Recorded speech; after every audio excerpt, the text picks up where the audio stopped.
Hoy, hindi ka pa ba gigising diyan? Late ka na ah. Ha? Anong malilate? Saan? Ha? Di ba ngayon ang simula ng pasok niyo? Hala, oo nga pala. Nakalimutan ko. Ay na nga pala simula ng pasok.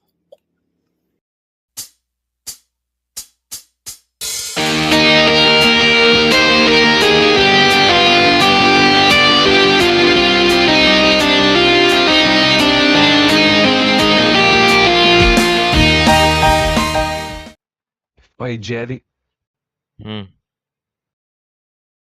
umanin ka. May gusto ka kay Mira, no?